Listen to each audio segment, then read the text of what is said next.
Turning to the IRS conservative targeting scandal tonight. The Republican National Committee today announced a lawsuit against the IRS to produce documents in relation to the agency's handling of applications from conservative groups for nonprofit status. Former IRS official Lois Lerner headed that division and now faces a full House vote on contempt of Congress charges for her refusal to testify before Congress. Joining us now is Congressman Trey Gowdy, member of the Oversight and Government Reform Committee that voted last week to hold Lerner in contempt. Also a member of the Judiciary Committee, chair of the Immigration and Border Security Subcommittee. Congressman, good to have you with us.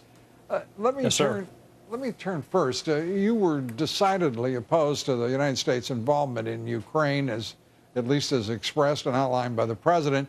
Your views on Ukraine and the president's policies so far that seem constrained when it comes to the issue of Ukraine and Russia. Well, Lou, it seems like we have a civil war in Ukraine to go along with the other civil wars that have been launched under his watch. So if we have a policy in that part of the world, I'm not familiar with what it is. The only sanction that I can see is having to deal with John Kerry. That's the only sanction that might be likely to work, because the other ones have been tepid at best. So, you know, these things don't happen in a vacuum. The Arab Spring caught them off guard. The Syrian civil war caught them off guard. Libya is not a flourishing democracy. That caught them off guard. Egypt, and now the Ukraine. So at a certain point, I think you have to look at the leadership from the top down. Obama, Samantha Power, Susan Rice, John Kerry, Hillary Clinton.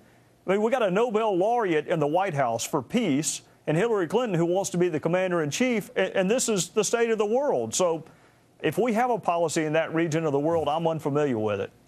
Well, let's turn to another policy that is clear, and that is a policy of not producing documents or giving any information, certainly freely or even with minimal constraint, on the part of this administration, whether it is the IRS targeting scandal, whether it is Benghazi, whether it is the Justice Department surveillance of journalists.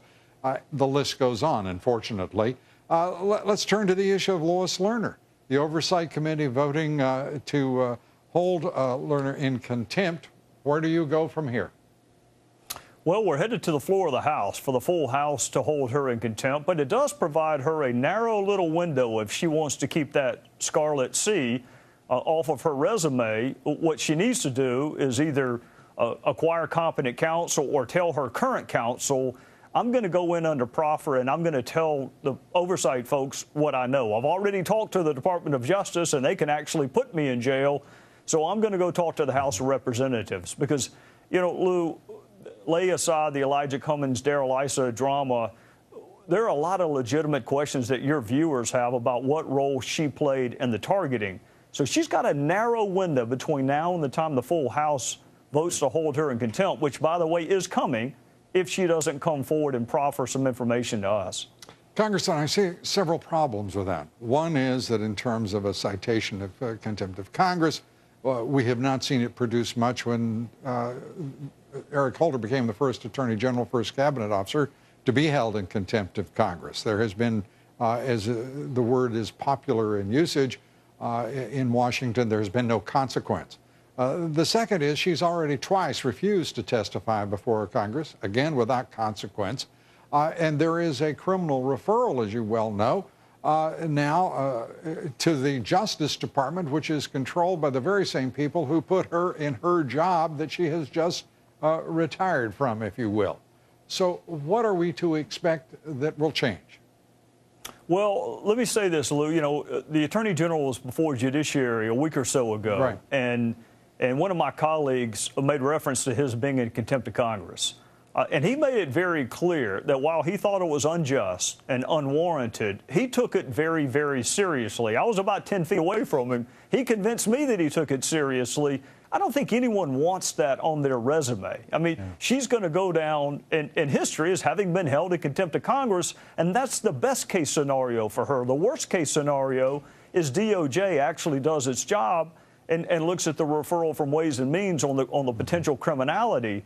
She's got a window of time to purge herself of contempt. And all she has to do is tell us the truth about what role, if any, she played in the targeting. That's all she has to do. That's a small trade-off to not go down in history with a scarlet C on your resume.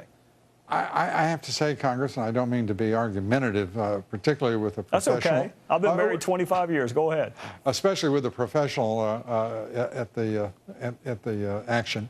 But I don't quite understand why suddenly we should think that it matters one whit. I also witnessed, not from 10 feet, but through the technology that we're using tonight, watched Eric Holder say something I thought was extraordinarily inelegant and downright clumsy when talking to Congressman Louis Gohmert, who is the person he chose to wag his finger at and say, "You don't want to go there, buddy," talking about whether or not he thought it was a big deal to be held in contempt of Congress. First, I thought that was an immensely disrespectful statement on his part. And secondly, if I may, found it utterly unpersuasive. And I thought Gohmert's point that he hadn't produced any documents since, so there was really no way to think that it mattered much to him at all if he weren't about to produce documents.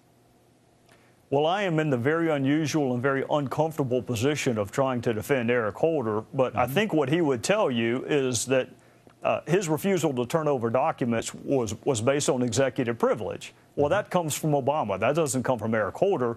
The president's the only one who can invoke that.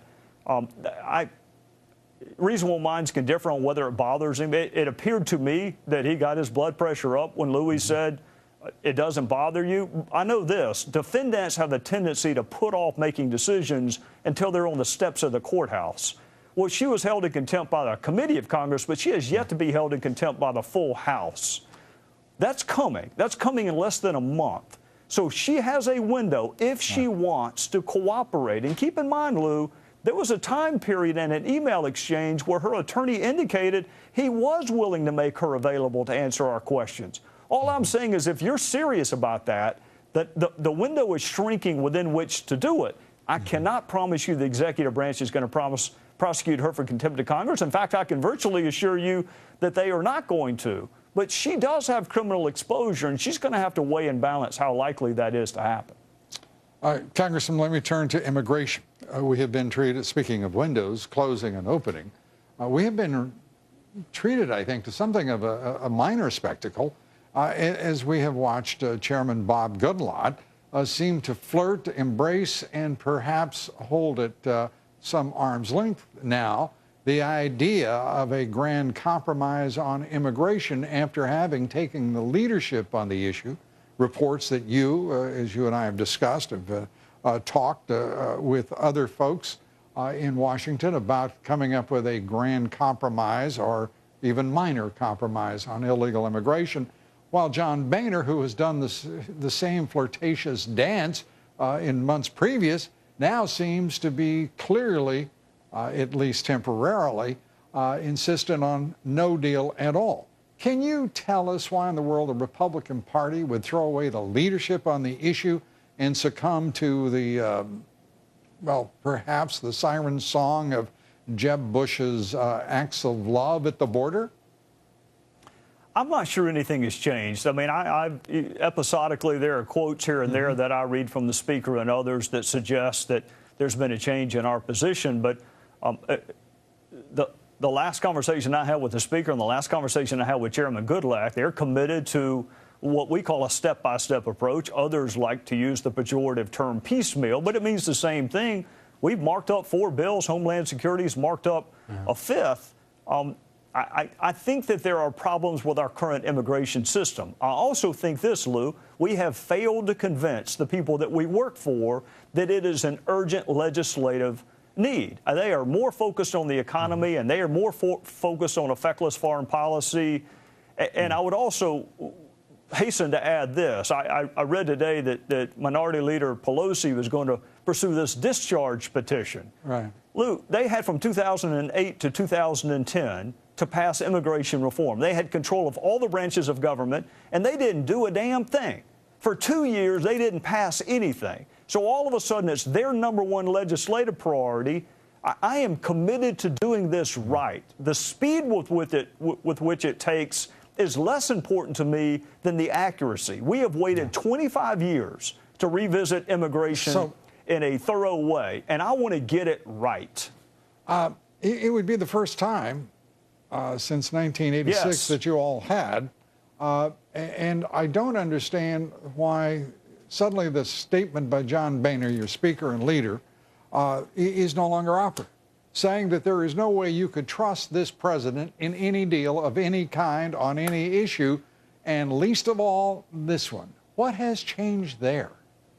Nothing. If anything, his case has been emboldened. We just passed the Enforce Act, trying to go to court to get this administration to do what we want them to do. There are some presidential candidates in 2016 on the Republican side that I have had private conversations with that do have ideas on how to devolve the authority from the executive branch onto a group that we have more trust and confidence in. Those are interesting and provocative thoughts. In other words, the executive branch doesn't have the final say-so over whether or not laws are enforced. I had a bill called the SAFE Act, which allows state and local law enforcement to pursue enforcement of our immigration laws. But nothing has changed in terms of our trust with this administration. If anything, the fact that so few Democrats supported the Enforce Act and so many Democrats stood and clapped when he said, I'm going to do it with or without you during his State of the Union, the trust is even lower than it was when Speaker Boehner said that, if possible. And Congressman, as we conclude here, I want to say first, thank you. And secondly, yes, sir. A president who has great confidence in his pen and his phone, as he put it, having no say, that is a wondrous and, as you say, provocative proposition that would supplant the executive with the Congress or some other group.